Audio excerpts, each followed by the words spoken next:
everywhere you turn right now, there's Black Friday and Cyber Weekend sales being thrown at you. And while that's not specifically a bad thing, sometimes the fear of missing out lures you into making the wrong decisions. And especially when it comes to big ticket items, the last thing you want is buyer's remorse when you're already stretching the budget. Or you get analysis paralysis and then you don't buy anything and then you regret not taking advantage of the sales. So if you're in the market for some new gear this Cyber Weekend and you're just not sure which way to turn, let's have a quick chat about your existing gear first and where your money is best spent to have the biggest impact on your photography goals long term, rather than just the excitement of getting a new gadget.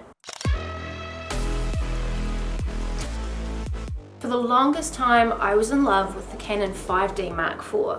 Truthfully, I actually wanted a 1D after binge watching Peter McKinnon, but then I went up to a camera shop and I held a 1D and I realized just how big and how heavy it was and how huge it was in my little hands. So I went and had a look at the 5D and it was love at first hold. So when Cyber Weekend came around a couple of years ago, I knew exactly what I wanted to buy.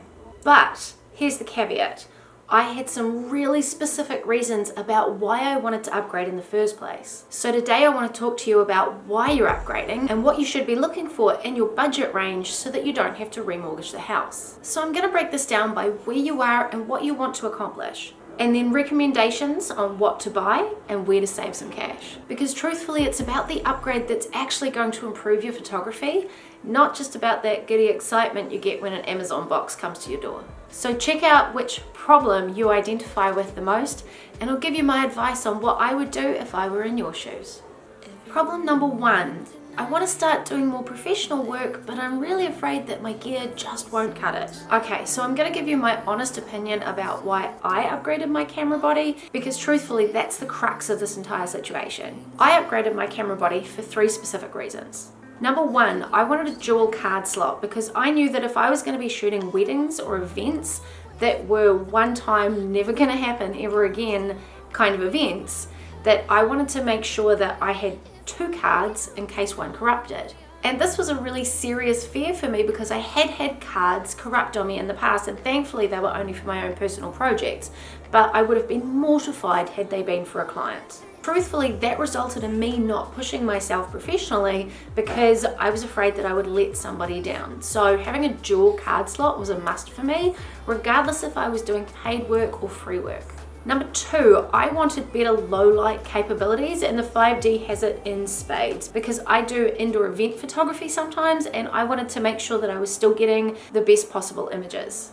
And number 3, I wanted 120 frames per second. Now this is for videography, but I say this because I haven't quite got to that stage yet, but I knew that that was something I wanted in my trajectory, so I made sure that when I was getting a camera that was included in it. So if this is also you and you want to upgrade to doing more professional work, if your budget allows, I would upgrade these 4 specific items. Number 1, the 5D Mark IV. It's an excellent pro-level camera for most situations. Now I say most situations because if you were trying to take a photo that was going to be on a poster that was the size of a skyscraper, then you'd probably want a much bigger camera. But the 5D is excellent if you're going to be getting into wedding photography or newborn photography or landscape photography or any of the other top tier photography niches. And the accompanying 24-70 L series f2.8 lens is also an excellent upgrade, because one of the things that you may not know is that if you have a crop sensor camera, the lenses from your crop sensor camera don't always go onto a full frame camera. Now on Canon brand cameras, that's really easy to tell. If you have a crop sensor, it will have a tiny little white square on the side of the lens, and that means that that one is specifically for crop sensors. This unfortunately means that you cannot put this across to your full frame camera. However, if you have one with this little red dot on it, that can be used on both a full frame camera and on a crop sensor, which is quite useful. If you look at a crop sensor camera body, you will notice that they have both a white square and a red dot. So make sure that you understand whether your camera and the lens are compatible. And if you decide to go the mirrorless camera route, and that's really up to you, the equivalent to the 5D Mark IV is the EOS R5.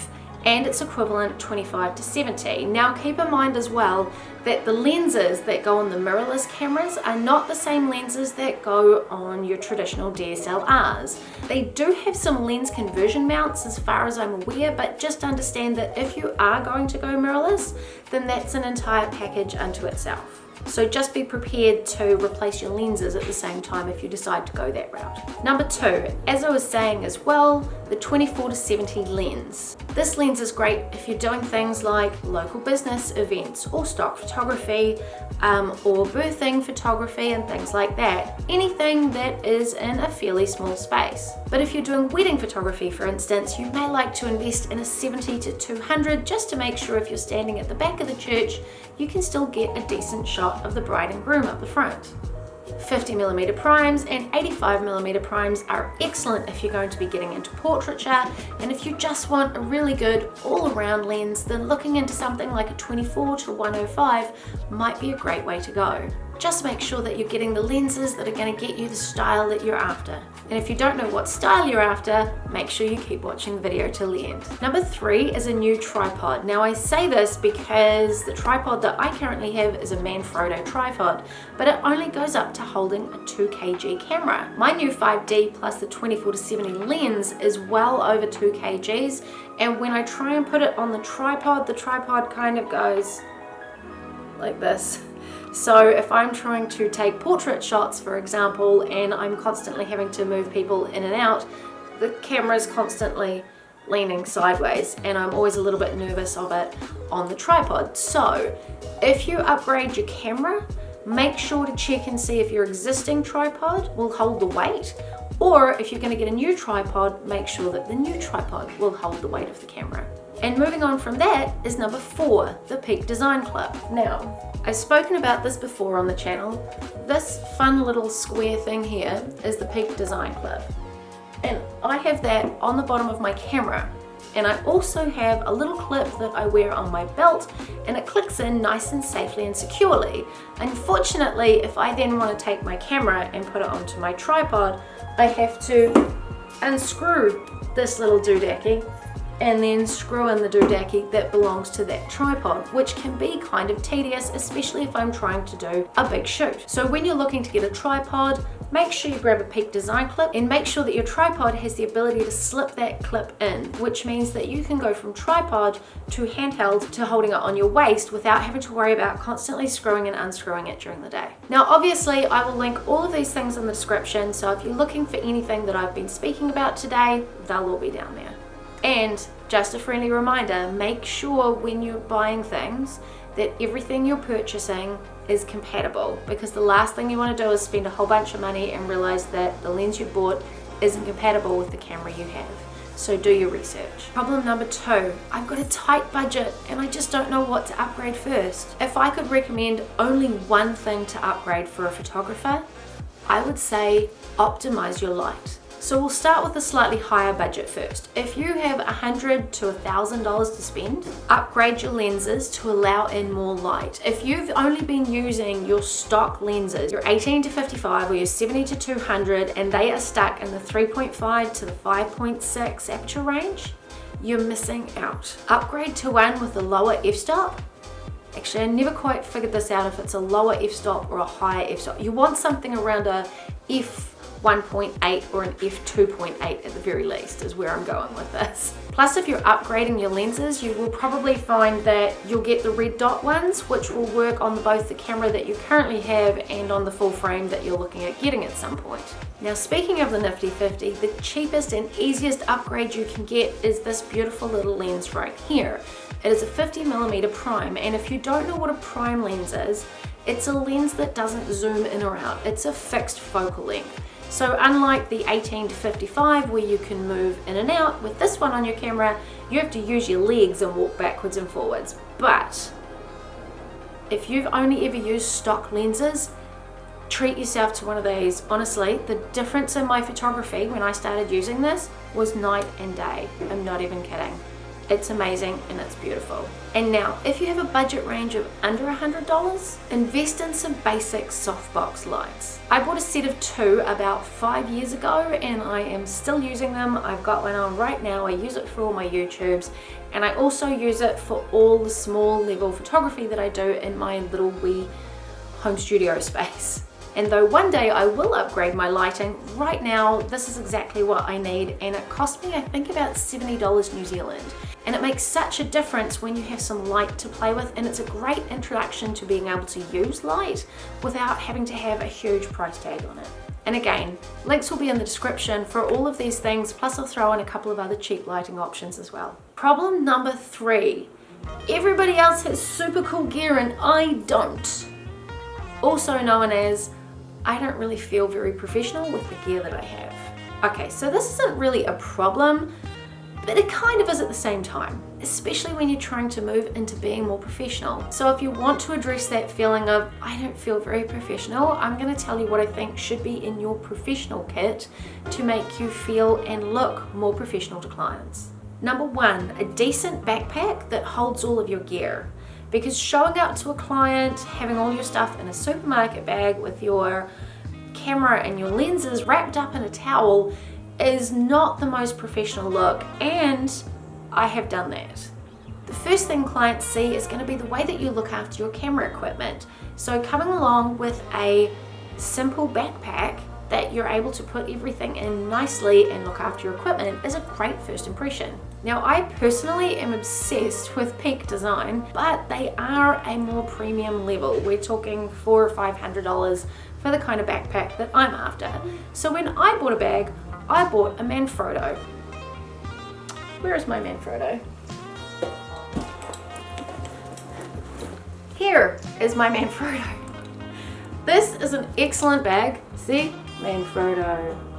This is an excellent bag and it fits everything I need to in it. I store my main camera down the bottom and my secondary camera up the top, along with I think 4 out of the 5 lenses that I have. It's got cute little pockets in it, and I can fit like everything in here. Plus I can fit in my wallet, and it has a slip space down the back if you wanted to put a tablet or a really small laptop in it or something like that. This bag just looks professional, and I also know that if it rains, it actually comes with a little rain cover. So if I'm out and it decides to bucket down, I have a rain cover I can put over the whole thing, and I know my gear is looked after. Plus it has some nice padding, so I know that if I put my camera bag down somewhere that it's going to be looked after. I actually had this down at the beach one day, and thankfully the clients that I was working with said to me, hey, it looks like your bag's getting wet. So I had to race over. Thankfully it protected all the gear inside it. It wasn't, the water was only just starting to come up, but it protected everything. I took it all home. Everything was fine inside. Nothing was damp. And I just gave it a spray down to get rid of all the salt water off it. So I'm really pleased with this, and this was a mid-level. I think I paid around $200 for this, but don't forget that there are bags that are slightly cheaper than this as well. So once again, I'll link some options in the description below, because having a basic bag, even if it's a small one, to put all your core equipment in, is an excellent first impression. Now, number 2 is the Peak Design clip, which of course is not in my bag when I need it to be.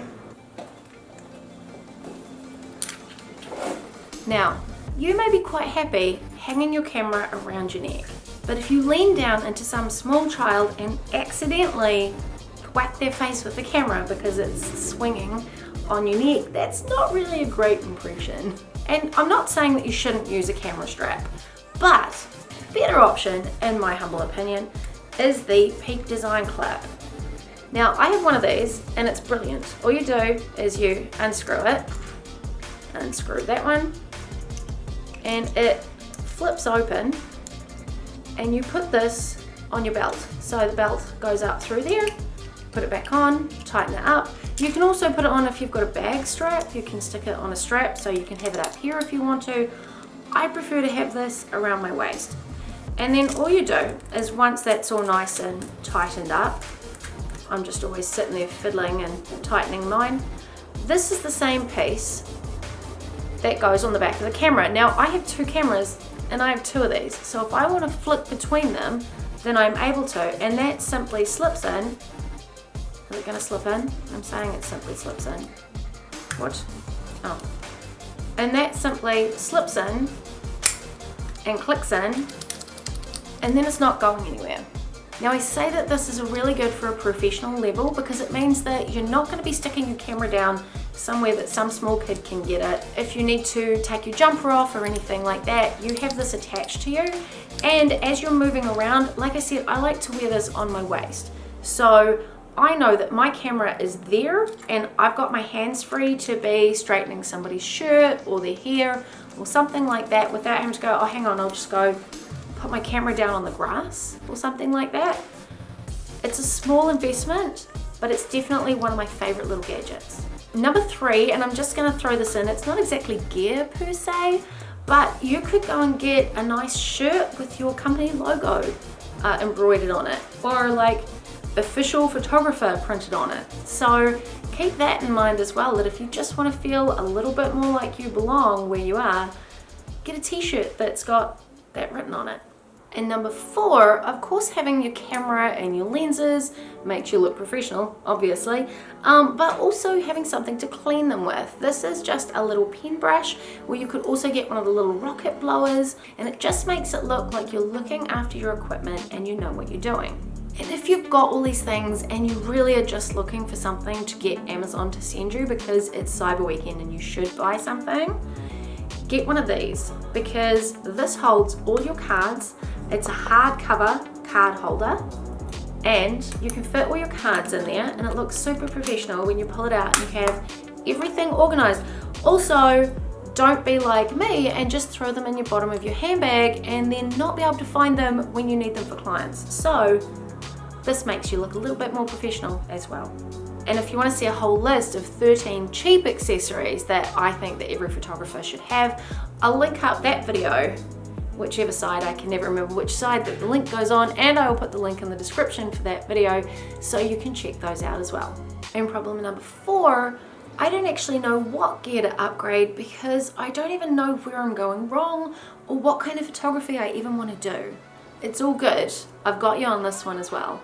So in this instance, I'm going to send you down a completely different path.